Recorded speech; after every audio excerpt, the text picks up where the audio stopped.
Hey guys, my name is Carmelo McCutcheon. I'm the public sector CTO for Vast Federal. We are a somewhat newer company founded back in 2016. Been around federal since we were founded. I think of our first 10 customers, 7 of them were federal. And we focus in on helping our customers process large amounts of data very, very quickly. And for those that haven't heard of us before, let me hit this button. We're one of the newer AI companies that everybody talks about. So if you look at the disruptor category from CNBC, we've been up there for a while. And the irony of us being up there is that a lot of the other companies use Vast to run their software on top of it.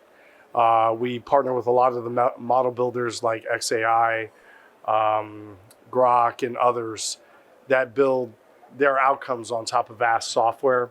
We're also in the AI 50, which was also a really good accolade for us. And along with that, we are on the Doden APL. We're the only data platform that has an approval that just got through, actually. I don't think they're going to take anything else. Foundationally, we started as a storage device. Our belief was if we owned the data, we could process the data in place.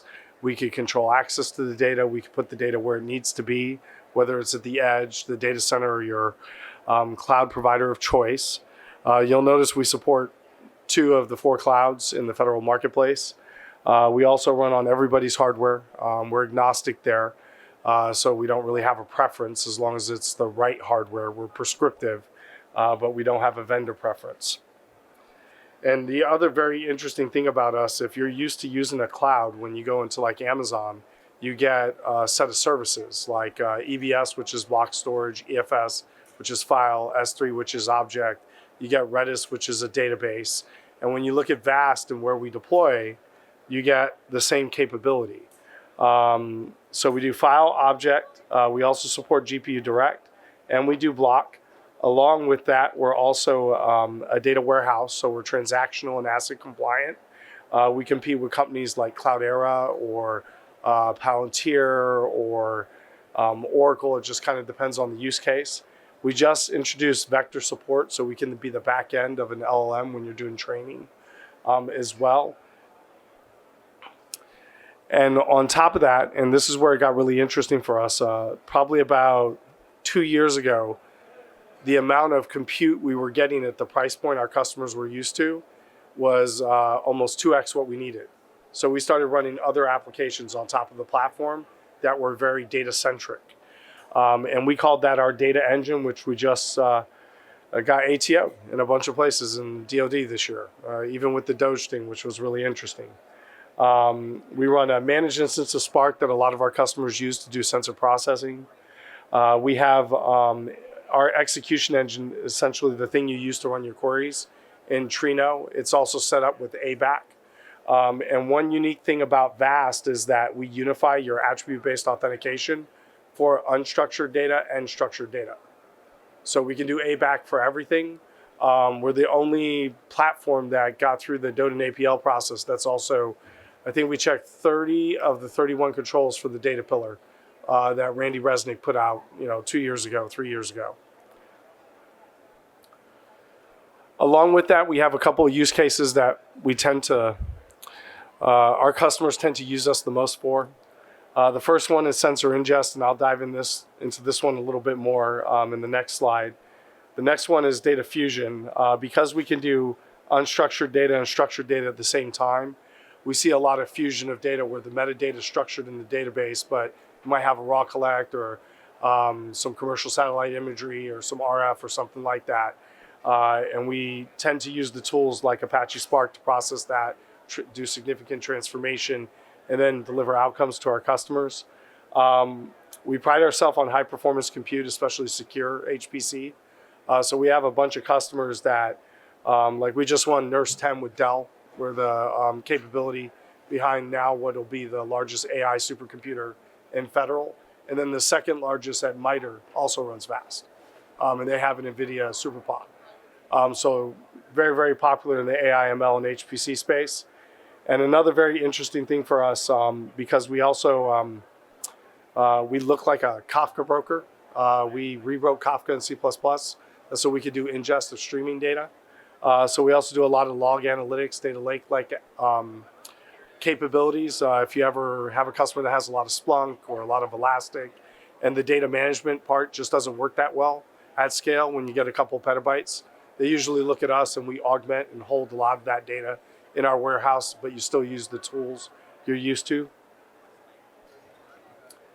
And then when you think about sensor collection, this is a really interesting one for us because this is our most popular use case in the DoD and IC. We have this ability to be whatever protocol the sensor needs to send data in, right? And we do high-speed ingest. Like we have some customers that have sensors that are doing 500 gigabits of downstream connections in a ground station on us. So we're very, very high throughput for ingest. The other thing that's really interesting, and it was on the other slide, but I didn't mention it, is we implemented, if you're familiar with the cloud and things like Lambda functions or serverless functions, we have very similar capabilities, and we have a bunch of pre-canned functions for processing like GeoJSON,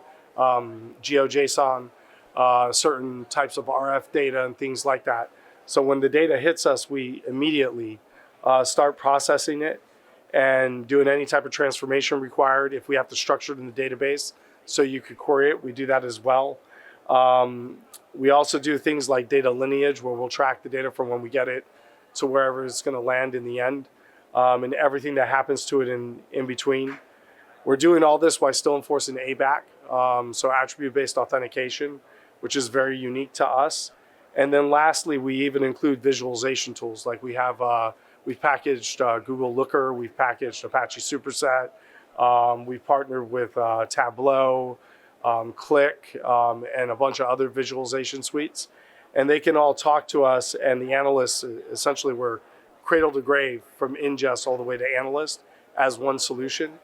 And what's really interesting about this is one of the things that we spent a lot of time on, and this was primarily with a lot of our IC customers, was how we do our global namespace. So now I can ingest data, process it in one place. I can do federated queries or access that data from any place. I could dynamically move data around as I need to. We also have a very strong understanding of what I'll call DoD comm is. You know, let's say satellite, microwave, software-defined radios. So we're really, really good at managing data, even underneath those constraints from a network perspective. The other thing you'll notice is we're also very heterogeneous. So you can have one site that's all Cisco with our software, another site that's in the cloud, another one that's on Dell, and we can interconnect all of these things. The last thing that's really interesting about our namespace that helped a lot of our customers was our ability to cache data. So most storage things replicate data, and if you want access to data, you have to make a full copy, and no one ever has the comms to do that. So what we do is we synchronize the metadata so you can see where everything is. You can run queries in place, and then you can decide exactly what you want, and we only move exactly what you open up in your applications. So it's very on demand, and it's also very WAN friendly or intelligent in how it moves that data, which is also something very unique to us in comparison to a lot of our brethren who do things. Like we see a lot of companies that compete in Amazon, but they don't have the concept of global namespace. They just have S3, right? For us, this works with Kafka. It works with all the database functions. It works with all the storage capabilities. We actually, it's interesting because we do it underneath all the protocols. So you can have one replication topology and strategy or caching strategy independent of how you access your data, which has been very helpful for a lot of our customers.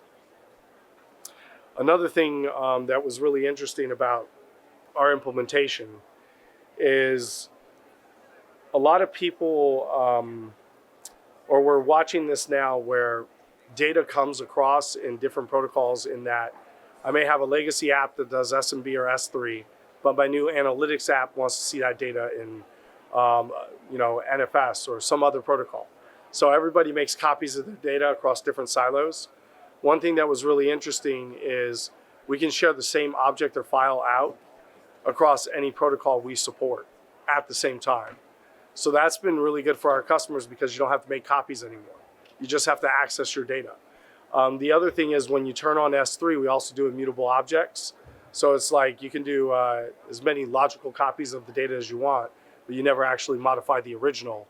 So if you're using it as an analyst and you have to retain it for 5 years, you know that we can do that and we can establish that lineage and track it throughout the life cycle of the data. So when we did all this, we started a journey with DISA and also with MPO, I guess that's what I'll call them, up in Maryland. And it was right when ZTA was coming out. And we actually got sponsored by MPO to be the first data platform that was ZTA compliant. Like we have an ATO where we hold apples, oranges, and grapes on one system, one piece of software. Everybody else buys something else for each fruit. With us, you do not have to do that. And it's kind of funny, the key to that was what we do in the authorization area underneath ABAC.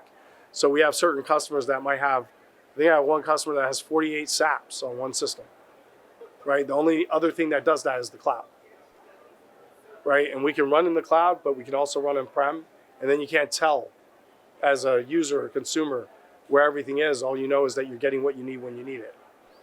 Another thing that's really interesting, and you'll see this with companies like Databricks or Palantir, where they have a catalog, where they understand where all your data is within the platform. If you want to search for something very quickly and it's very structured, only it's more database-like, our catalog covers our structured data and our unstructured data. And in our catalog, we even let you add your own metadata. So like you could ingest a bunch of data and then annotate it, tag it, do all these other things. We also do automated tagging if you want to. So there's a lot of functionality in that capability. And those two things are key to the data pillar. They represent like 8 controls in the data pillar. We do all kinds of logging. We can also be a destination for logs because we do Kafka. So one interesting thing about us is we have customers that there's certain data that they couldn't afford to keep in their SIM, but they'll send it to us. Like NetFlow is one of those things that's really popular for us because customers will turn it on east-west, or they'll turn it on the east-west switches in their data center. They're all 100 gigabit, and they're creating, we have one customer that does 650 terabytes a day of NetFlow ingest on us. And when the data comes in, we structure it. It automatically becomes a row in the database so you can query for it instantly, the same way you would in a SIM. Except we're a lot smaller, more lightweight in the data center. Like I think we do the ingest for 650 terabytes a day and what is 6U. If you try to do that with like a competitive solution like Splunk, you need a data center. Honestly, you just don't do it. You know, it wasn't something they could do at this customer prior. I talked about automated data labeling. We have a lot of different ways that you can tag data. We could tag data on placement, and that's part of our attribute-based authentication mechanism, where we'll tag the data and then we'll control access based off that tag. We can use our triggers and functions to look at data and do more intelligent tagging based off of stuff inside the file itself. You know, like maybe someone did a mark on it and it's FUA, and you want to know that you tag it as FUA, so when you search in the catalog, you can look for all your FUA data and find it very quickly. There's the respond category. We can send all kinds of data to any SIM you want. We have connectors for Splunk and Elastic, or you could store it on us and just access it and query for it. There's 2 different options there. Another big thing that's really interesting about us is we're the first platform that had FIPS 140-3 validated crypto. We were the 6th one on the NIST list of things to get approved. And I think of all our competitors, we're still the only one that's validated, not in process. So that's also something very unique to us because everybody else is living on either SEDs that are FIPS 140-2 that expire next year, or they're in process with no, realistic expectation of when it's going to finish. All kinds of automation, you name it, we got a plugin for it or something. There's just all kinds of stuff there. We collect all kinds of telemetry data. I think there's over 2,000 or 3,000 metrics we collect because we collect metrics on the containers we run. We collect storage metrics, utilization metrics, access, you name it, we collect it. I think just for protocol access, we have 160 different event types that we use for audit, as an example, that a user can do. Because we even track reads, when you move a file, like you name it, we track it. And it's funny because we've seen customers that would traditionally use external tools like a Varonis or something like that, and it's just in the box. You don't need anything extra. So when you think about where we're at in the DoD and IC, I always like to show this slide so everybody can kind of see where we're at. We're a newer company, but we've gotten a lot of market share. I think in federal right now we're hanging at almost an exabyte under management across all of our federal customers. And we have 22 customers of the 60-something agencies out there. And we have some customers that have 200 petabytes on VAST, as an example, in a single namespace at one site. And we're probably the only ones that really do that well, from what we can tell. So that's all I had. They told me I had 20 minutes, so I just thought I'd open it up to questions, see if there were any, and if not, we can call it. Okay.